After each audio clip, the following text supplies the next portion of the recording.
Hello, everyone, and welcome to the Man United agenda. This is Maisy's gossip column.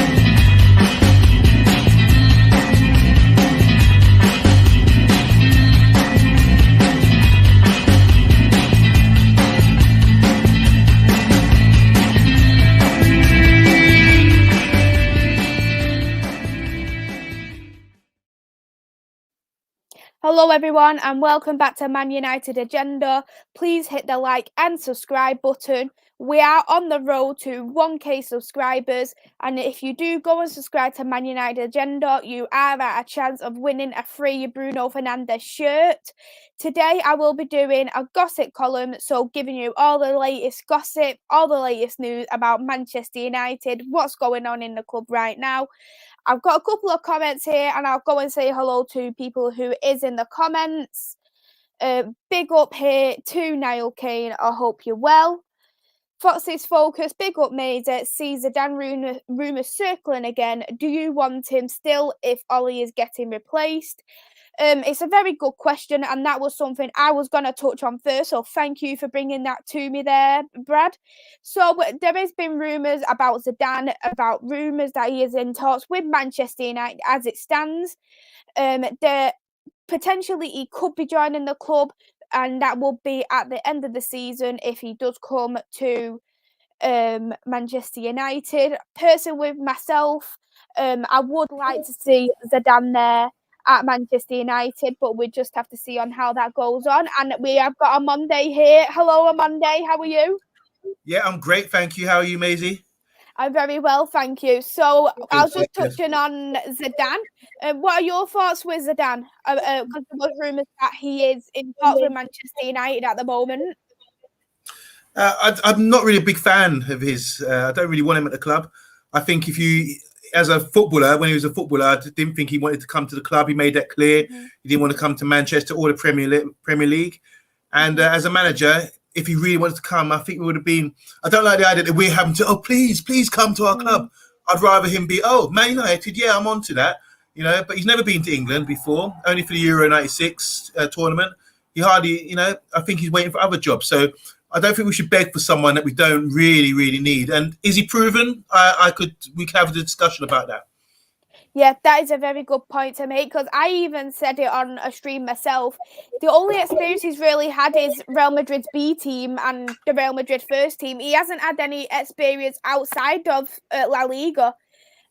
So you do question, because La Liga and the Premier League, it is two different comparisons there. Manchester United and Real Madrid are two different comparisons as well, because no club is bigger than Manchester United, and it's such a hard role to take on, especially knowing how the board is as well, and everything what circles around it. So it is a very tough job to take on, and it is a question, as I know he has got that personality, that little bit of the ego on him, Zidane. So I think in terms of can he cope, I would say yes, but it's about, has he got that enough manager skills, that enough experience for me to take on Manchester United? And that part of me, in the back of my mind, thinks he hasn't got enough experience, because yeah, he's won 3 Champions Leagues at Real Madrid, brilliant. He's won the league at Spain, brilliant as well. So you know he can win them trophies, but La Liga, it's what, a 3-man competition, 4-man competition, but every single game in the Premier League, it's tough. Even when you're playing a Burnley team, it's very tough, and that's not like that in La Liga. Yeah, I took the words out of my mouth. I mean, when you look at it, all right, 3 Champions Leagues in a row, but his midfield, Modric, Casemiro, and Toni Kroos, they were there. You know, it's like, so you walk in, and being a big personality, the world's greatest player at one point, to walk in and say, all right, boys, go out there, do your thing, everything. I'm yet to see him tested And after he won his free, or he retired, he said goodbye, good night. So I'm not sure. And as you say, it's 50-50. Real Madrid and Barca more likely going to win the league. I know Atletico Madrid have come into the reckoning recently, but like it's 50-50. It's like Rangers and Celtic, that sort of thing. So I want to see more from Zidane. I want to see him grab a side, bring them up, or come to Man United, for example. I'm not saying he's going to come and turn us around and get us into winners, or you get that Real Madrid side and transition them, because they were at a stage where most of the players were in their 30s. Ronaldo left, Bell, Oh yeah, and let's just remind you, Benzema, Bale, and Ronaldo. I mean, come on, me and you could manage them to 4 Champions League finals. Who knows? But you see my point. I want to see him. Granted, he's a great player, and I think sometimes people are in awe. Oh my God, it's Zidane, and you want to play. But beyond that, once you scratch the surface, you have to get really deep, dark, and nitty gritty of it all. You got to show some sort of tactical nous and everything else. And maybe I don't know enough, but there's a question mark for me. And my main issue is if he doesn't seem like he wants to come, don't beg the man to come. Exactly. No matter what manager you do bring in who is going to succeed, Ole, you want him to come for the right reasons, not for the pay packet, not because, Manchester United is a big name. You want it because he has passion for the club and he is that person who wants to take that club for the next stage further. And you want him to think, I am the manager of Manchester United, and feel proud about it. Because I know a lot of people you hear all this stuff, what's going on, but you do see that passion from him, that you can tell that he does feel proud and he's a Manchester United person through and through. What's going on? Yeah. But you do see that passion from him that Turn off your YouTube. What? What did you say? I was going to say, turn off your YouTube. Yo. How are you, Talk? Yeah, I'm all right. Not too bad, not too bad. I was just listening there, and the Zidane rumours are doing their circuit again. I don't know. I mean, Ten Hag, I think, is the preferred choice amongst the fans, if I'm honest. But from my point of view, I think with Zidane, I still believe he would be. I think he's still above Rodgers, in my opinion. So if I had to choose between Rodgers or Zidane for the, even if it is a short-term fix, I'd have to go with Zidane. I just would. So that's my take on Zidane. The difference is Rodgers, I think, wants to come to Man United. That's I know a big difference. I know that, but these are all reports that we've been rumours that we've heard, grapevine and blah blah. We don't know. I mean, I can't imagine really when you come to boil it down. I can't imagine him having that kind of attitude towards Man United. Just purely out of respect for the club. The great players that we've had over the years, the achievements we've had, the great managers we've had, the history of the club.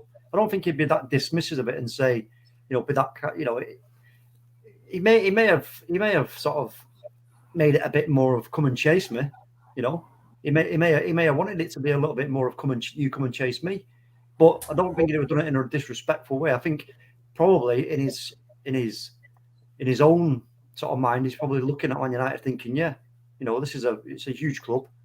It is a big challenge, because it is, as we know, big challenge for anybody coming in after, the failures after the success. We didn't sort of go down on our knees. We fell off. We fell, face first. After Fergie left, we went face first, bang, flat down on the floor. So I think there might be a little bit of that at play. And if that's the case, then you know what? Yeah, rightly so. We should chase him, go and play the chasing game with him, simply because of what he's done. Doing 3 Champions Leagues back to back is, it's an absolute, like, I don't know what word to use, but it's not an easy task, to do that. And I know people talk about the players he had, blah blah blah. But there's a stat today that I heard on another channel that was live, which was he did it with 13 players and made 2 changes. So in all, he made, I think it was 2 or 3 changes from the first to the third, and did it with the same bunch of players, which in itself is an unbelievable achievement. So from that point of view, can you really stand? Can anybody stand Brendan Rodgers alongside that kind of? Yeah. Go on, convince me on Monday. What I need to be convinced. You asked the question. I think, yeah, Brendan Rodgers does stand alongside him. He's been a manager far longer, far more experienced, and he's had lesser sides to work with and work with pretty well. You know, look at the budget he had at Celtic. Would Zidane go there and do the same thing? Who knows? We don't know. That question mark. That's what I'm saying. There's a question mark for me about Zidane as a player. No question marks. You know, he's gone and experienced, proved it time and time again.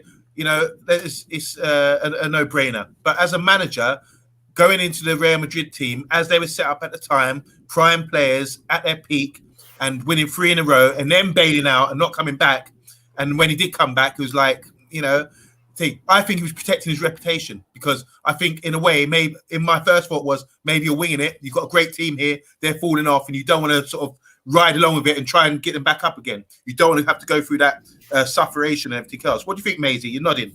For me, I was thinking about Brendan Rodgers myself, and I was reading that he does have a release clause where he can leave to a Champions League club.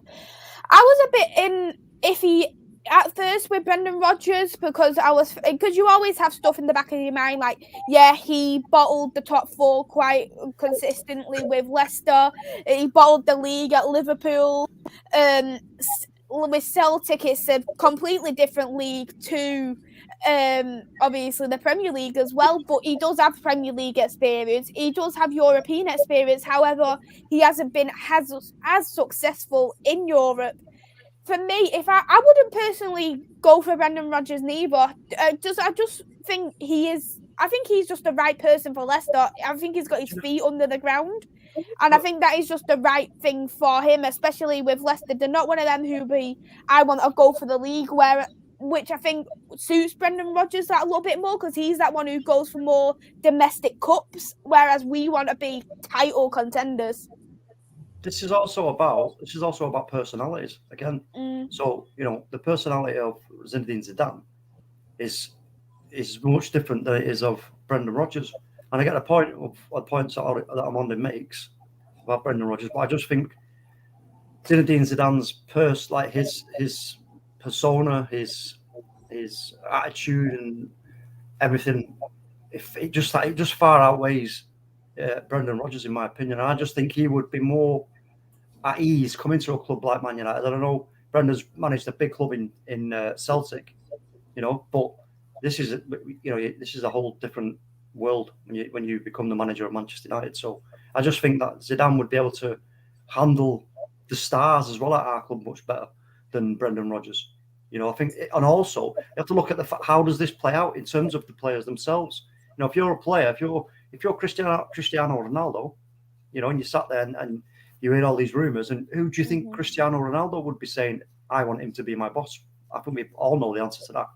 There's no way Cristiano Ronaldo is sat there saying, yeah, I want Brendan Rodgers to be my boss. No way. And I would bet everything I've got on that being the case. He would no doubt be saying, I want Zidane to be my boss, because, you know, he knows what Zidane's all about. And didn't he have problems with Zidane when he was at Real Madrid as well? Because you did hear rumours when he was at Real Madrid that he had a bit of conflict with Zidane. Listen, people can say that, but you have to look at what was the context of that. You know, if you set the club away from that, was it a personal problem that he had with Zidane? Probably not. It was a club issue. It was a team issue. It was something to do around the club. So you set the club out of the equation, then there's no problem with their relationship. Then great, you know, Cristiano Ronaldo's like, yeah, never, you know, it's not like I don't like you. It's just that we didn't agree on X, Y, and Z at that particular club. Whereas at this one, things are different. Then we've got a fresh start. Let's have it. Let's go out and win. And that's, you know, we're all pining for it. We're all craving it. You know, we're all still dreaming about it.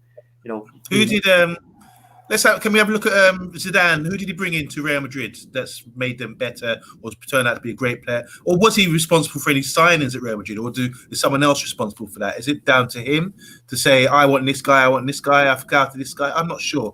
one thing I would say, he's probably got a good knowledge of the French players and Spanish players in the La Liga and Europe as well. But the main thing it remains for me, why do you want a man who's clearly doesn't seem to want to come to Man United? He's put out no indication at all that he wants to come to our club. All right, and that to me is like nah. Leave him alone. Leave him and let him do his thing.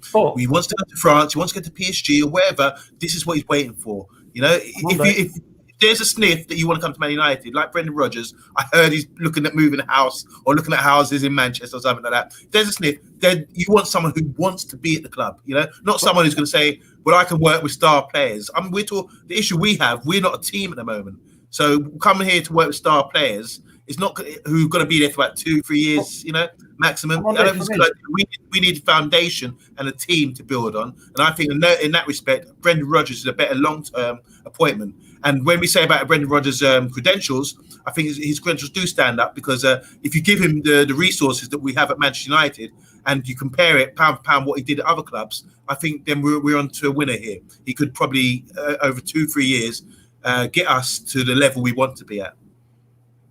But I mean, yeah, I know what you're saying, but again, it goes to me. It's like that's the personality of Zinedine Zidane. He's a winner. You know, when you've got that kind of personality about you, that that this air of, let's say, arrogance of, look, yeah, I'm a winner. I'm the best. I'm the man. You know, look, if you you're going to come and chase me, but deep down in his heart and in his mind, he wants to come to the club, but he wants us to chase him. And for me, I'd say, go do it. Let's chase him. Yeah, we're all speculating. We don't know that. We don't know that. You're saying he wants us to be. Chase me, chase. Who's that comedian? Chase me, chase me. Yeah, look at it on Monday. Look at it. Something. Put it into a. I can't see he's doing in a linear fashion. No. Look at it in a linear fashion. Look at where Zidane's come from all through his career and where he's finished at. It's all it's just pure success and greatness. So why, it's not, for me, that's what I think is going on here. It's a little bit of, yeah, I'm the man. If you want me, you're gonna have to come and get me. And it's not like if he'd actually turned around in public on a tape, on a video or anything, or it's been printed and he's agreed that he said it, that I'm not really interested in Man United, and then I'd be saying, yeah, definitely not. I'm not interested, because like you, I want a manager who wants to come to United because it's it's something they want to add to their CV and they want to come in and be successful and they want to be great. So, all I'm asking, what indicators have you seen to say that he wants to come or he's waiting, saying chase me? I haven't seen any. But anyway, Maisy, what other news is there? What other gossip's going on? Yes. I haven't had my ear to the ground. What's going on? Let's just go away from all these managers' situation. There has been some news what did come out today about Manchester United being close to agreeing a fan share scheme, because especially what was going on with the European Super League situation, it's come out that Manchester United are close to finalising the details of a new fan share scheme pledged by their owners in the wake of obviously earlier this year. What are you thinking about that on Monday in terms of that? All right. news? First of all, I don't pretend to know things I don't know. Fan share. Can we first determine what the fan share scheme is? Is it? I know they have it in Germany. Bayern Munich have this sort of format where the fans have some sort of control over the club, whether it be by shares or that kind of thing, so they have more decision making. Is that right? I'm not sure. I'm asking. I'm speculating because I don't really know for sure. Can we establish first what it is? Anyone in the comments? Hey, half time. Rushmano. Guys, help me out here. What does this mean? Well, basically, for me, so we know. I don't want to speculate. In a nutshell, Monday, in a nutshell, it basically means the Glazers are saying, right, fans, you've got the chance now to throw your money at us. We'll give you a small amount of the club, which is going to give you no control over anything, but we'll just take your money. And then, which is still not going to have any value, even if the club goes into humongous debt. That money that you put in, it won't prove as any of any debt potentially going forward. They just want money out of us from the way I can see it. If they were saying to us as fans, can we explain? I want to know what it is. Can we establish what it is? Well, somebody will tell us. But for me, that's exactly what it is. They want money. They just want money out of us. They're not going to give us. They're not going to give us any amount of, as fans, any amount of shares that give us any kind of say. It's just a case. They're trying to butter us up here. They're trying to say, "Oh, you can be part of the club." You haven't really got a voice, but at least you can say in a pub to your mate, "I've got, whatever 0.1% 0.1% share of Man United. You know, it's crazy. If they're going to do it, then they need to do it. They need to do it right and give us, you know, a controlling share. So we've got our voice and we paid for our voice. You know, we paid for our voice anyway as fans over the years, but it's not. Doesn't seem like that to me. It's just a way for them to get some money. If I'm wrong, can I read out what I'm reading? I'm just googled. Yes. Saying this is from Glazer. He's saying, as owners, we want exactly the same things as fans: a successful team and a strong club, and we want to work in partnership to achieve those objectives. Successful team, strong club. Fans are the lifeblood of Manchester United, and I'm personally committed to ensuring that they are given an enhanced voice, so more of a voice, through the creation of a fan advisory board and a fan share scheme. The club has been in discussion with the Manchester United Sports Club Trust regarding a share scheme for a number of months, and has already sought out external legal advice on options. Discussions will now intensify with the aim of agreeing a plan before the start of the new season. I want someone to explain more what it is. So, okay. So what the shares would be? It'd be like structured as so it'd be the same voting rights as like the B shared class owned by the member of the Glazer family, but the B shares are like the new fan shares, whereas the A shares are held by most of the investors. So I think it gives us a little bit more talking rights, but it doesn't really say too much detail of what it really means for us fans, to be fairly honest. So let me just read just two paragraphs. It says, it's, as you just said, Maisy, brilliant. You said, it's believed these shares would be structured as a new class of equity, carrying the same voting rights as the B share class owners by the Glazers. The fans' alleged new shares, therefore, will have 10 times the voting rights as an ordinary A share held by most investors. The initial shares will reportedly be worth 10 million, around 7.5 million, with further shares expected to come in the following years. It's not really explaining it, but I'd like to get some more knowledge in it before I can speak on some of this. I'll tell you what, I'll do it in Roy Keane's accent. It's a nonsense. And that's from my friend, Mr. Flying Pig. Right, it's a nonsense. That's what it is. It's nonsense, mate. They just want to get money out of us. That's all this is, and they're obviously then trying to swell out and plump up the surrounding shares. That's what they're trying to do. It. If your B shares are plumped up, then the other shares are going to look much more attractive. It's crazy.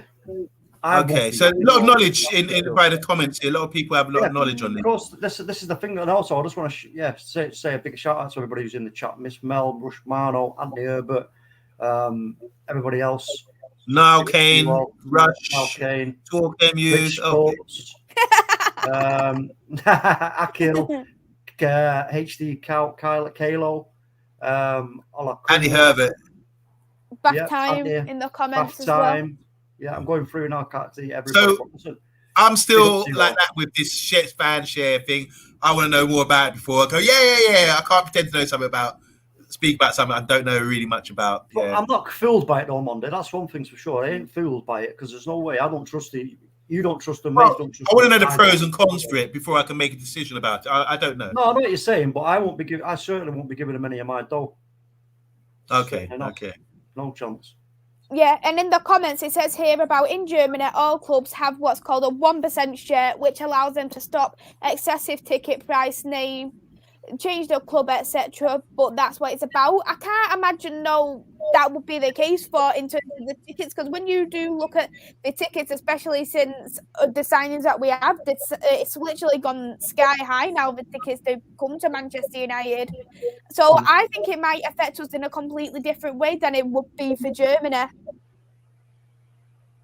Possible. I think sometimes it, like the way I see it, business is all like that pyramid effect. The guys at the top really make the decisions, but they want you to feel like you're part of it. They want you to feel like, like voting, for example. People feel, you got to vote because you're making a difference, all that kind of thing. So that's a bit of deception I find with big business and things like that. So my first thought would be, yeah, it's always that case. They're making decisions, but you want to feel like they're participating, everyone's participation. And if you feel you're owning your own club, or you have some sort of investment in your club, you're going to think, oh, you're doing something good here. I think there's something clever going on here by these, because let's not forget they're bankers. Yeah. So for me, I think. What do you say?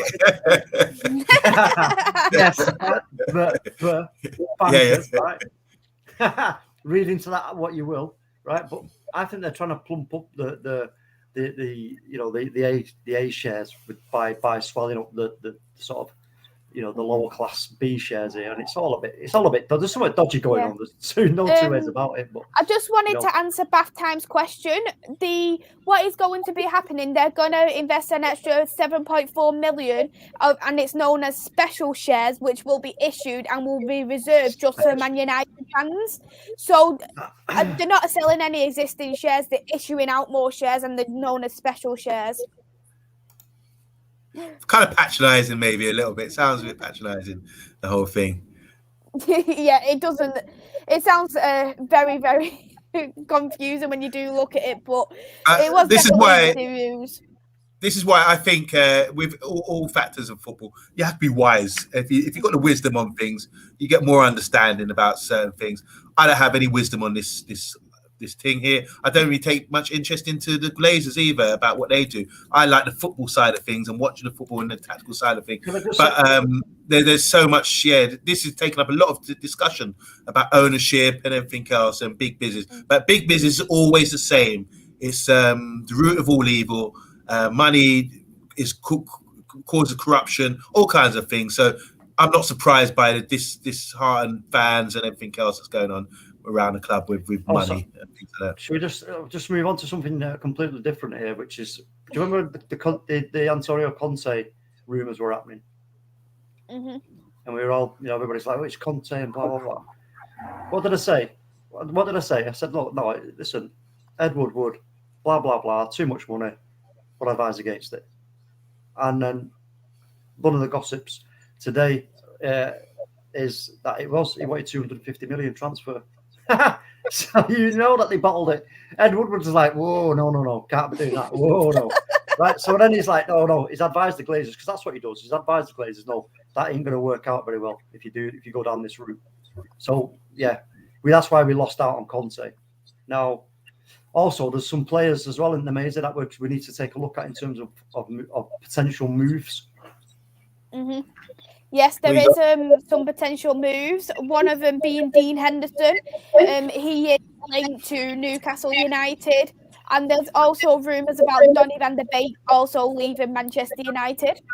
Isn't Dean Henderson looking for a loan move though? I think it's a loan move. So there's two different sides. There's one that he is looking for a loan move in January, so he can get that secure World Cup, because he hasn't been in England for quite a bit now, and he missed out on the Euros due to injury and coronavirus as well.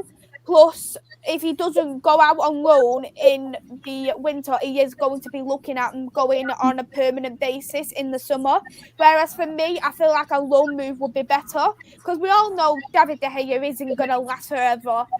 He is getting on that a little bit now. And I think with Dean Henderson, he is that future at Manchester United. And I think he's someone who you do want to cling on to. However, he's not going to get any kind of game time whilst De Gea is in the form he's in. And then we're left with Tom Eaton as number 2 then? Yeah, so if that was the case, we'll leave as Tom Eaton as number 2 and Lee Grant will be back as his 3rd. Well, that doesn't fill me with much confidence should David De Gea take a sudden dip in form or become injured. We've got Dean Henderson out on loan, and then we've got to go to our 3rd choice. Listen, sometimes players have to take a look at where they are. Take a step back here and just look at the position that you're in. It's, for me, if you're number 2, which he is, you've got to wait for your opportunity. Work hard, stay committed.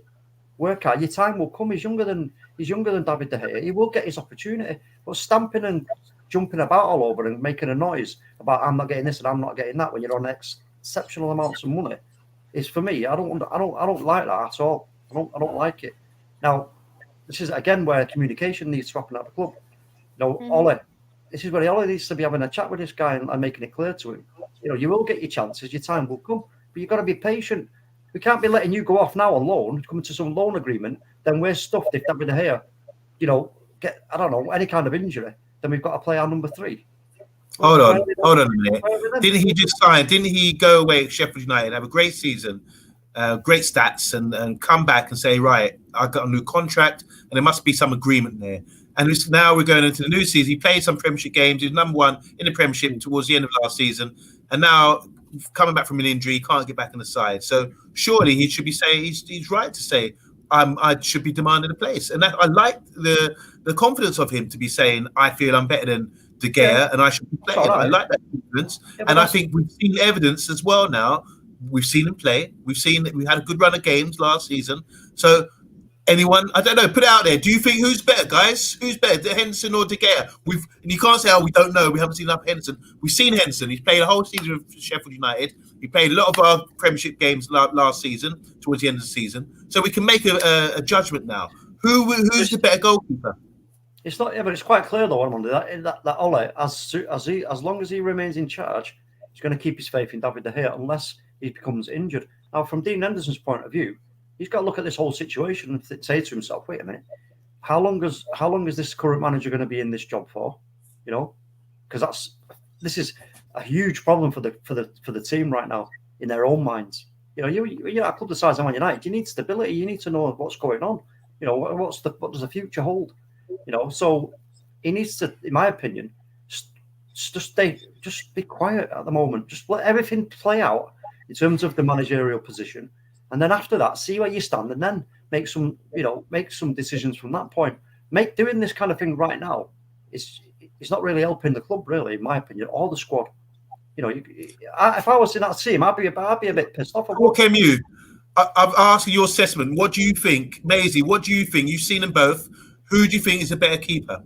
David De Gea. Or long term, who would you want to keep? Right now, the better keeper. The better keeper at Man United is it's not even an argument. There is no argument against it. David De Gea is a better keeper. Simple. Maisy? Do you know, it is such a hard one because myself last season was saying Dean Henderson is the one I want to keep at Manchester United as number 1. But knowing De Gea is in the form he is right now, I don't want to drop him neither. It's such a hard one. What do you think? So you think it's a tough one? It's a very tough one because we've got 2 amazing goalkeepers right here.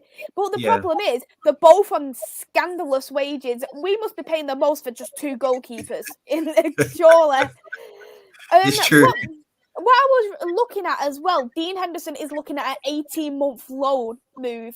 18 months is quite a long move, especially you're not going to think De Gea is going to stay fit for 18 months. He's not going to play every single game in 18 months either.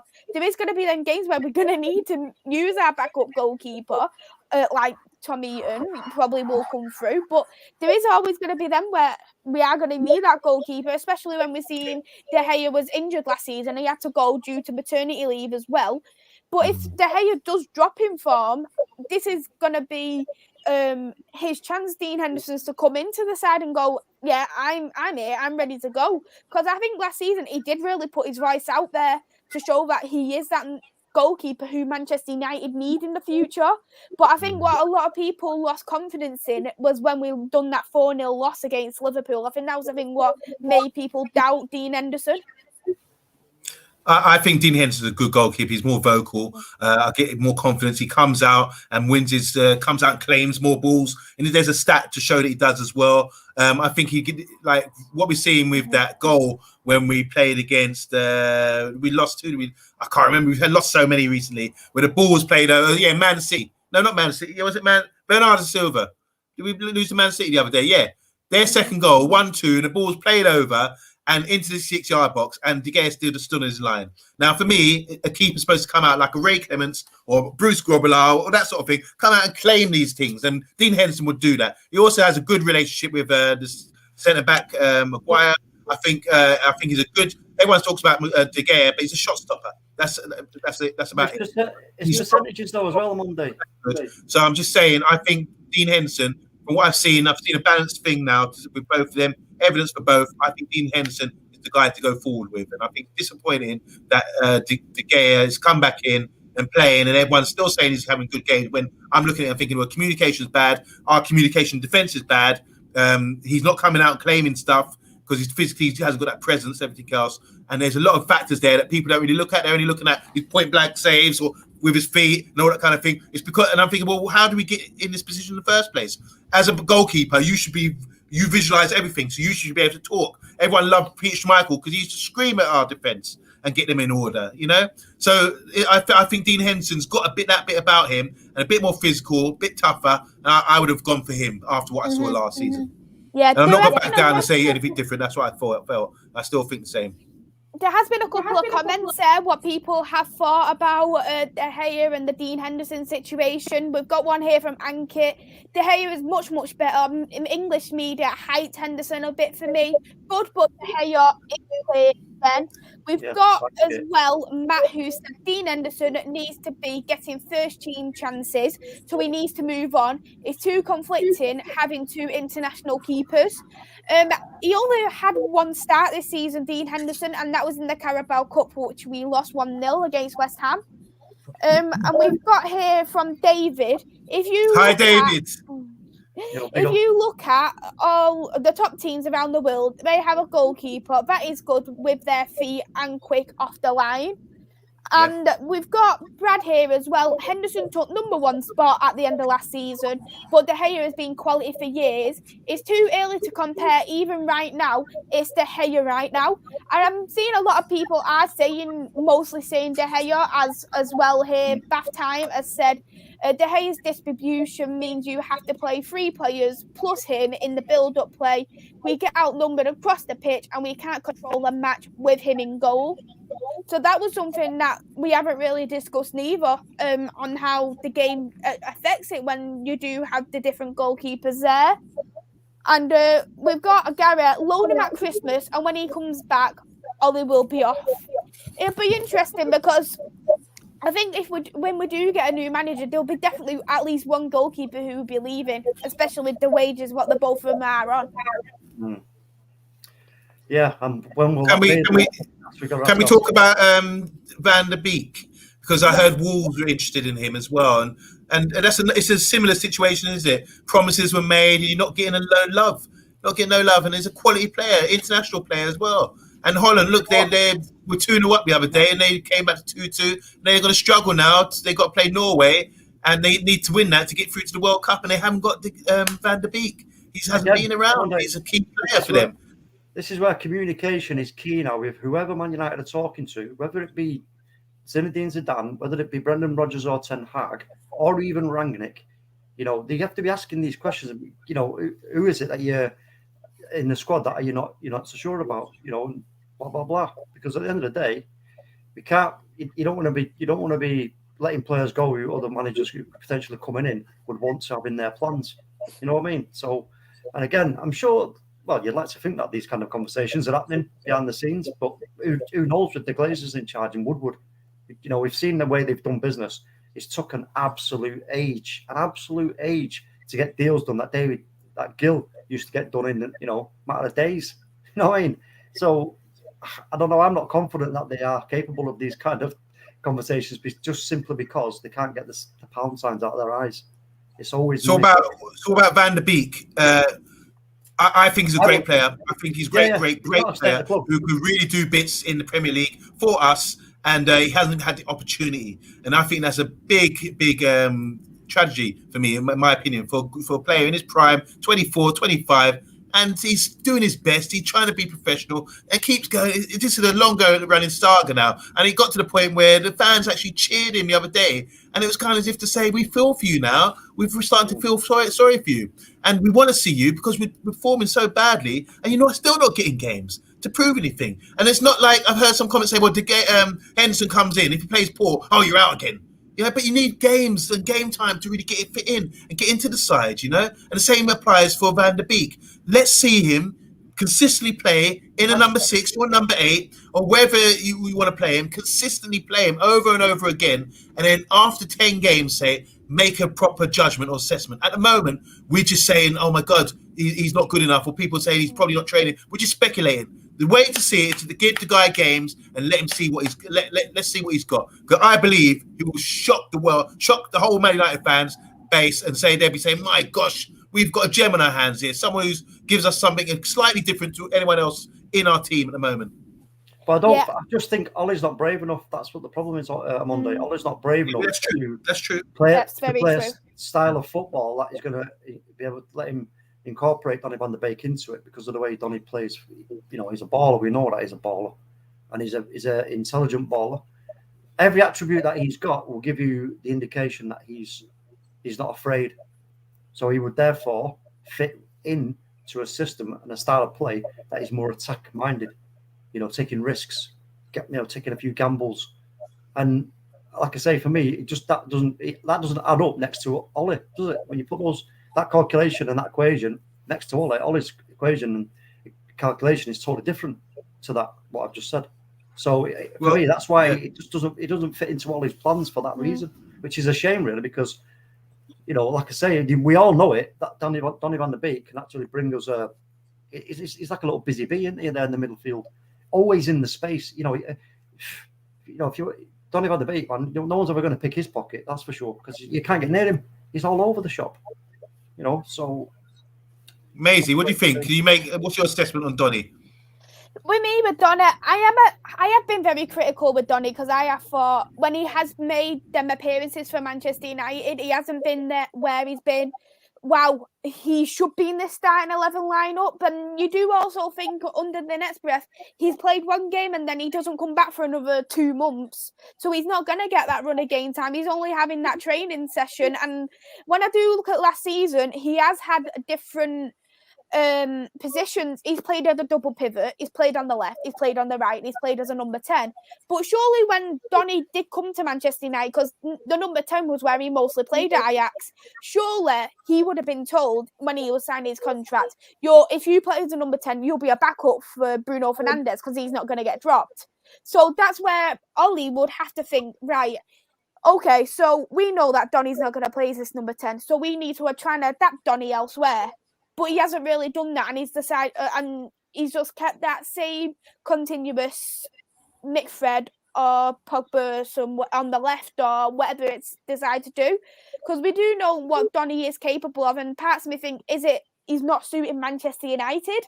Is it he's not suiting the Premier League as a whole? Because especially when he's quite young as well, the Premier League is very, very hard to adapt to as well. I think that this, we're being unfair and we're boosting up the Premiership a bit too much. I think he can adapt to it. I just think he just got to play. It's the manager who's supposed to bring in a guy. You pay 35 million. Like it's just like, oh yeah, just get him for nothing. You can buy a player for a reason, and he can play his number 6, can play his number 8. It's a bit like, who's the other Dutch guy who's now at Barcelona, went to Lyon from us, the turn striker now. What's his name? The winger from PSV. He come from PSV. What about Louis van Gaal? Depay. He's turned out to be a good player on the world stage. Barcelona wanted him on the free. Look what he's done at Lyon. He's got personality. He's doing bits, but we never really showed him that love or persisted with him. So I think it's a crying shame that these Dutchmen who got intelligence and brain and proved to be good signings, but don't develop at our club, and they can turn around like the what's his name, the Benfica boy, Argentine. Who hates us? He plays for PSG now, left-footed guy. You know what I'm talking. Di Maria and all these guys. They're gonna say us Manchester. What the hell, And it's not nice. It's not nice. The other factor in this is I've heard people state, and it's come from sources and everything else, that Donny van de Beek wasn't even Ollie's signing, and that's why he's not playing him. And if that is the case, that's even worse. That means that Ollie. But hold on, let's get it straight. I've said this before. Ollie doesn't make signings. I don't think Ollie makes signings. It's not like Ollie says, "Oh my God, yeah." Due to my Sky research, I reckon this guy would suit us in because due to my system. It's not like that at all. Ollie's just like, they say, "Do you want we're signing this guy?" Ollie say, "Okay."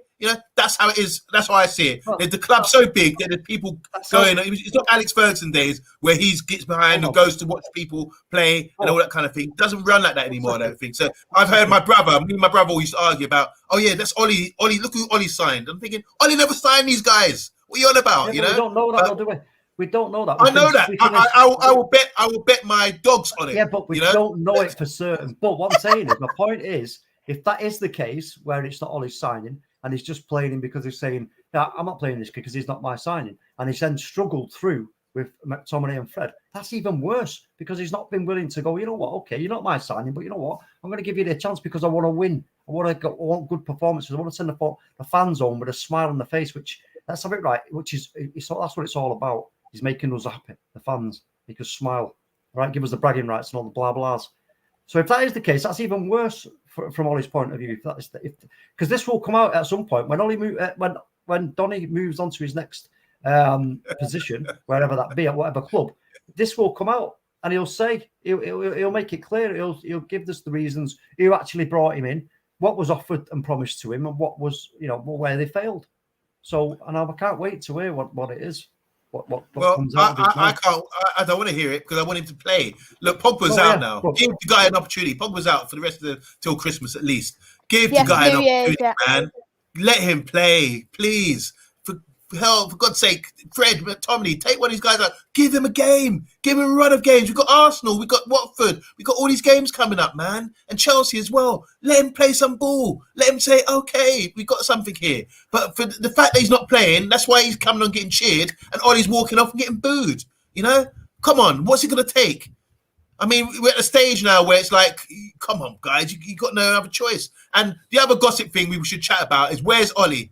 Not where's Wally, where's Ollie? I can't see him, Is he in the Fortress of Solitude and getting healed or something? Is he getting some wisdom or some sort of guru sort of trying to teach him a game? Is he going to come back this new man, with a cape and a vest and say, I'm here now, I've learned my errors of my ways? I don't know. But either way, I want to know where he is because it seems to me, I'm starting to think in my mind that he's staying away because he don't want to be in England when the news comes that you're not coming back, bruv.